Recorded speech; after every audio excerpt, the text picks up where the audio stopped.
Tulis buku guna AI, boleh jual ke? Ada penulis tulis buku guna AI dan dah dijual di mana? Di UK. Nasib baik yang US dia cancel. Buku apa tu? Jom kita tengok ni.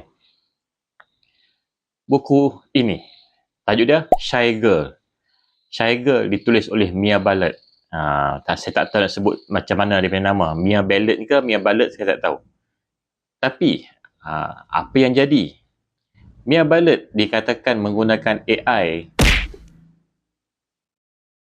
Mia Ballard dikatakan menggunakan AI untuk menulis buku dia. Tapi Mia Ballard menafikan.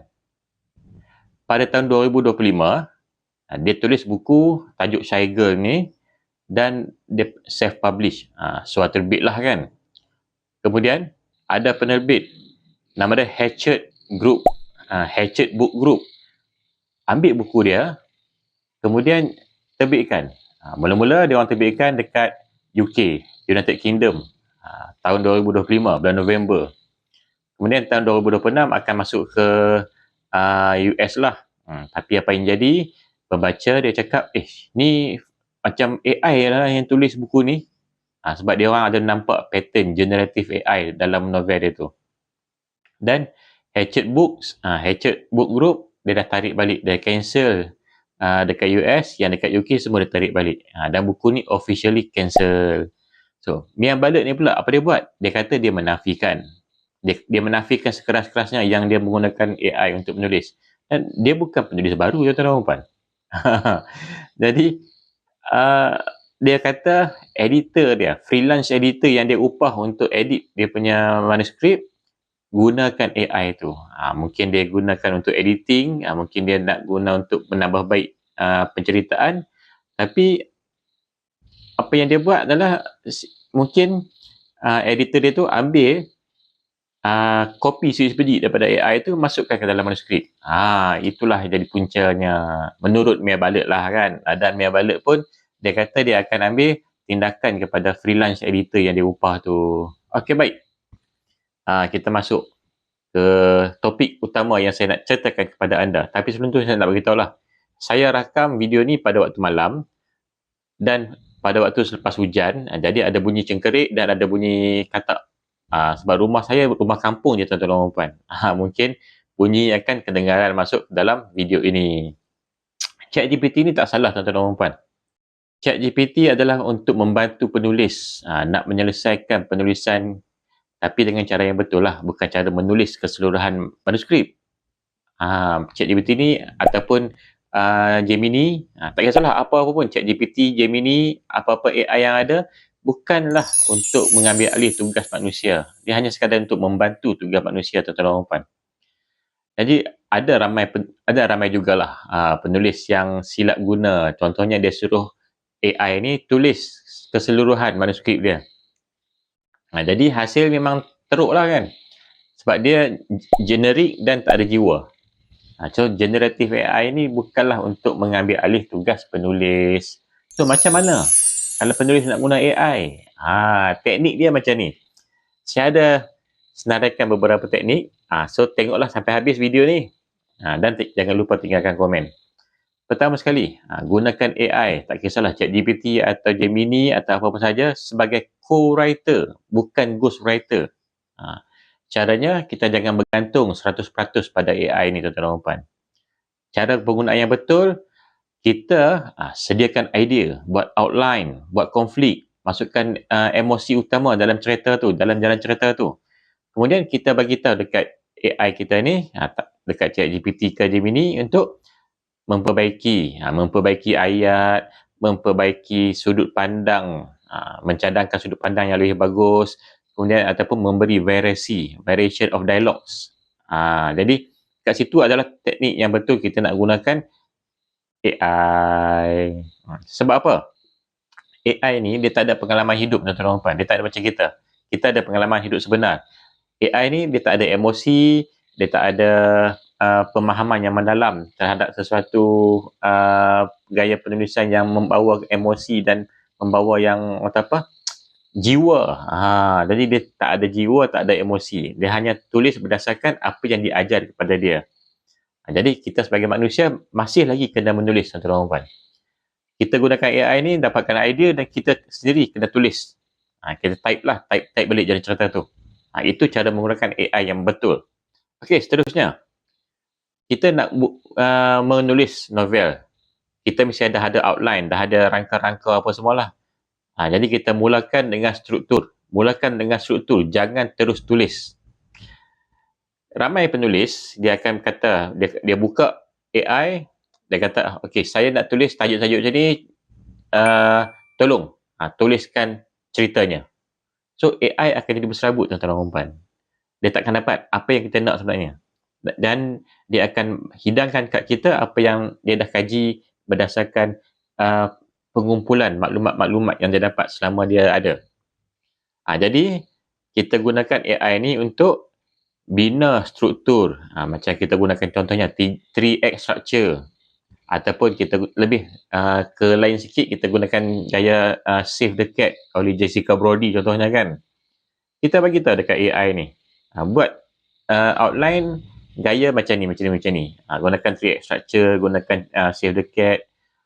Kemudian kita minta AI untuk pecahkan bab demi bab. Bab 1 ni, outline dia macam mana. Bab 2 ni outline dia macam mana. Jadi kita dah dapat idea, kita dah dapat gambaran. Tapi dah dapat gambaran tu, kita bukan boleh guna 100%, tuan-tuan. Kita letak kat depan kita, kita tanda, kita cross. Tengok balik, susun balik, yang mana patut nombor 1, mana patut nombor 2. Itu caranya. Kalau tengok, ni macam ulang balik yang bab sebelum ni, kita boleh cross dan gantikan dengan yang lain. Itu cara yang betul, tuan-tuan dan puan. Jadi dekat sini kita boleh bagi tahu dekat kita punya AI ni, buat outline untuk kita. Dan bukan buat penulisan sepenuhnya, ya tuan-tuan dan puan. Jangan salah anggap. Okey, baik, kita pergi yang seterusnya. Gunakan prompt secara layered, berlapis ataupun layered prompting. Apa maksud berlapis ni, tuan-tuan dan puan? Kita bagi sedikit demi sedikit arahan dia. Jangan bagi tahu sekaligus. Contohnya, kita gunakan benda yang betul lah. Pertama, kita minta dia bagi idea cerita, idea untuk plot. Kemudian kita minta dia buat struktur, structure dia. Berdasarkan yang tadi lah, 3X structure ke, Save the Cat ke. Kemudian kita minta dia cadangkan watak. Kita bagi nama-nama watak. Contohnya, saya nak guna nama watak utama, watak perempuan, nama macam ni, nama Amidah contohnya. Watak lelaki, nama dia Syah contohnya. Nama ada anak ataupun kawan, nama dia Indrawan contohnya. Macam tu. Kita bagi maklumat tu, minta dia cadangkan. Kemudian, kita minta konflik, minta bab, minta dialog. Kita yang kena cadangkan. Prompt, prompt tu adalah arahan, tuan-tuan dan puan. Maksud prompt sendiri adalah arahan. Kita arahkan AI ni untuk dapatkan maklumat kepada kita. Tentulah contohnya. Boleh kata tuan-tuan dan puan? Kami nampak, alhamdulillah, kita akan pergi ke langkah seterusnya. Fokus pada pembangunan watak, bukan plot saja, tuan-tuan dan puan. Kita nak buat novel kan? Betul tak? Tadi kita dah minta AI untuk buat plot pada kita. Sekarang kita minta AI bantu kita untuk buat watak. Contoh, kita ambil satu watak. Nama dia tadi apa? Hamidah. Bagi tahu AI, ini watak Hamidah. Saya perlukan latar belakang watak, trauma ataupun motivasi yang dialami dan juga perubahan dia. Daripada good to bad ke, daripada happy to sadness ke. Macam itulah, tuan-tuan dan puan. Kita bagi tahu detail sikit. Hamidah ni umurnya 21. Gadis kampung. Baru ditendang keluar dari kolej contohnya. Macam itulah. Jadi bila kita dah bagi arahan jadi, kita akan dapat, ini cadangan watak yang kita boleh buat. Jadi jelaskan, tuan-tuan dan puan, AI sebagai pembantu kita. Jadi, seterusnya kita buat pula, minta AI ni untuk pecahkan writer's block. Ramai penulis ni, dia kata, saya dah stuck dekat bab ni lah, dah setahun lebih ni, tak dapat sambung, tak dapat idea. Gunakan AI untuk pecahkan writer's block ni. Kalau kita dah dapat writer's block, kita letak kat situ, kita tengok dekat mana kita last tu, ni aku dah tak dapat idea. Kita copy bahagian kita tak dapat idea tu, kita letak dekat prompt dan minta AI ni cadangkan kemungkinan sambungan cerita dia macam mana. Minta dia berbual 1 ke 2 ke 3, 4, 5 ke. Kemudian kita minta dia cadangkan konflik tambahan daripada apa yang kita dah tulis tu. Kemudian kita kata, okey, saya nak buat twist sedikit lah. Jadi minta dia cadangkan. Itu gaya tuan-tuan dan puan. Macam saya cakap tadi lah, okay, kita bagi arahan dekat dia, bab tadi. Bab yang kita dah kena blok tadi kan. Contohnya bab 12. Saya start dekat bab 12 ni. Watak utama baru tahu rahsia yang macam ni. Tolong cadangkan 5 cadangan sambungan daripada apa yang saya dah tuliskan di atas ini. Jadi AI akan cadangkan sama ada dalam bentuk point ataupun dia akan bagi contoh terus. Paragraf, 1 paragraf, 2 paragraf itulah. Okey, seterusnya. Kita jadikan AI ni sebagai editor awal. Ingat apa yang jadi dekat Mia Ballot tadi, dia kata editor dia guna AI, betul tak? Jadi kita sebagai penulis gunakan AI sebagai untuk editor awal dan kita pesan kepada editor kita, tolong jangan gunakan AI. Sebab bila kita dah guna, nanti dia akan jadi konflik dan orang akan nampak obvious sangat. Buku ni ditulis dengan AI. Jadi kita cakap dekat editor, saya buat pembetulan yang tersebut menggunakan AI. Pembetulan apa tu? Okey. Pertama sekali, kita minta AI untuk baiki ayat. Yang kedua, kita boleh minta AI untuk baiki dialog. Nak bagi natural ke, nak bagi nampak macam orang muda ke, nak bagi nampak skema ke. Kemudian kita minta AI kenal pasti plot hole dekat mana. Kita copy bahagian bab tu, kita letak. Kita tolong kenal pasti dekat mana plot hole ni. Boleh tuan-tuan dan puan. Kita minta AI perkemaskan bahagian-bahagian tertentu. Itu caranya. Sebabnya kita manusia, kita akan buat kesilapan. Bila kita tengok balik apa yang kita tulis, kita takkan nampak kesilapan tu.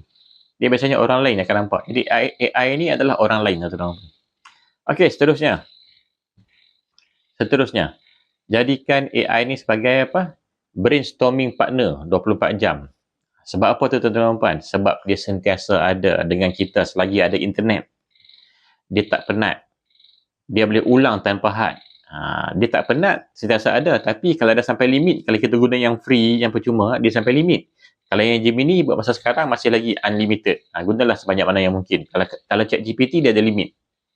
Bila dah habis limit tu, dia akan bagi yang biasa-biasa kat kita. Macam tu tuan-tuan dan puan. Jadi kita boleh gunakan untuk nak dapatkan idea, nak dapatkan eksperimen jalan cerita. Okey, apa kata kalau jalan cerita ni kita ubah jadi macam ni. Tak sedap. Kalau ubah lagi satu variasi, kita buat macam ni. Kita boleh bincangkan dengan AI. Kan, kalau kita duduk dekat rumah, kita bincang dengan pasangan kita, suami ke, isteri ke, girlfriend ke, boyfriend ke kan. Kita takkan dapat idea yang macam AI bagi. Kita mungkin akan dapat idea, tapi idea yang mungkin sambil lewa. Sebab pasangan kita nak ambil hati kita je. Jadi dia akan bagi jawapan yang macam tu. Jadi baik, tuan-tuan dan puan. Yang paling penting untuk kita sekarang ni adalah elakkan buat perkara ni. Sebabnya inilah yang membezakan antara kita penulis profesional dan penulis yang bukan profesional. Apa tu? Jangan minta AI tulis bab penuh. Yang kedua, jangan terima bulat-bulat tanpa edit. Yang ketiga, jangan tak semak balik fakta ataupun logik yang AI tu bagi. Yang keempat, jangan gunakan terus ayat AI 100%. Sebab yang AI bagi tu nampak terlalu sempurna, tak natural, nampak terlalu generik, nampak terlalu komputer. Walaupun mungkin dia cuba untuk tiru gaya macam gaya dia berbahasa ke, tapi dia tetap takkan dapat hasil yang macam mana manusia tulis tuan-tuan dan puan. Jadi, macam mana tuan-tuan dan puan? Bolehkah?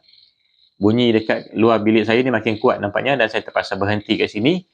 Jadi, untuk anda yang mungkin terganggu dengan bunyi tu, saya minta maaf lah. Poin yang saya nak bagikan pada anda, inilah semua poin-poin yang saya dah nyatakan kepada anda. Jadi, kita simpulkan balik semua poin-poin tu. Satu je ayat yang saya nak bagi tahu daripada semua apa yang saya ceritakan dalam video kali ini. bukan AI bukan untuk menggantikan penulis, tuan-tuan dan puan. Tetapi AI ni adalah untuk mempercepatkan proses menulis, membantu penulis, merancang dan mengedit untuk penulis. Kalau dulu kita ambil masa bertahun-tahun untuk siap satu novel, mungkin sekarang ni kita hanya ambil masa 2 hingga 3 bulan untuk siap satu novel. Nampak tak? Kita mempercepatkan proses, tuan-tuan dan puan.